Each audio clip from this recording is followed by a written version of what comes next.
తెలంగాణలో ఏడాది పాలనకు చేరువైన రేవంత్ రెడ్డి ప్రభుత్వం పనితీరు ఎలా ఉంది? పార్టీపై పట్టు సాధించిన రేవంత్ పాలనలో జాగ్రత్తలు తీసుకోవడంలో విఫలమయ్యారా?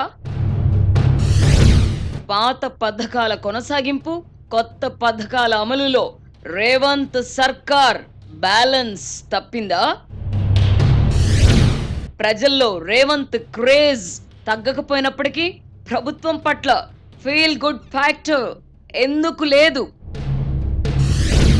మూసి ప్రక్షాళన, హైడ్రా కూల్చివేతల నిర్ణయాలు రేవంత్ దూకుడు వల్లే బూమరాంగ్ అయ్యాయా? ప్రతిపక్ష నేత కేటీఆర్తో పోటీపడి ముతక భాష వాడడం ముఖ్యమంత్రి రేవంత్ రెడ్డికి తగునా? పాలనకు ఏడాది పూర్తవుతున్న సందర్భంగా రేవంత్ నుంచి ఆత్మ పరిశీలనను ఆశించవచ్చా? ప్రతిపక్ష పాత్రకు పరిమితమై ఏడాది కావస్తున్న బీఆర్ఎస్ పట్ల ప్రజల్లో సానుకూలత లేదెందుకు? మహారాష్ట్రలో విజయం తర్వాత తెలంగాణలో బీజేపీ గేరు మార్చి స్పీడ్ పెంచే అవకాశం ఉందా? అదానీ ముడుపుల స్కామ్ లో దొరికిపోయిన జగన్ ఎదురు దాడులతో బుకాయించడం వింతగా లేదా?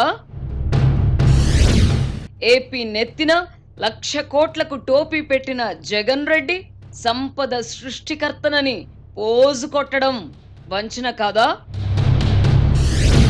ఢిల్లీలో అదానీకి ఉన్న పలుకుబడిని అడ్డం పెట్టుకుని జగన్ స్కామ్ నుంచి తప్పించుకోవాలని చూస్తున్నారా? నిజాలు రాసిన ఆంధ్రజ్యోతిపై పరువు నష్టం దావా వేస్తానంటున్న జగన్ పై జనం దావా వేయక తప్పదా? అదానీ కంపెనీతో ఒప్పందాన్ని రద్దు చేసుకున్నా ఆంధ్రప్రదేశ్కే నష్టం కలిగేలా జగన్ స్కెచ్ గీశారా? జగన్ను దెబ్బ కొట్టగల ఈ అవకాశాన్ని చంద్రబాబు ఉపయోగించుకుంటారా, జార విడుచుకుంటారా? వర్తమాన రాజకీయ పరిణామాలపై ఆర్కే మార్క్ సునిశిత విశ్లేషణ. Weekend comment by RK. ఈరోజు రాత్రి 8:30 గంటల 30 నిమిషాలకు.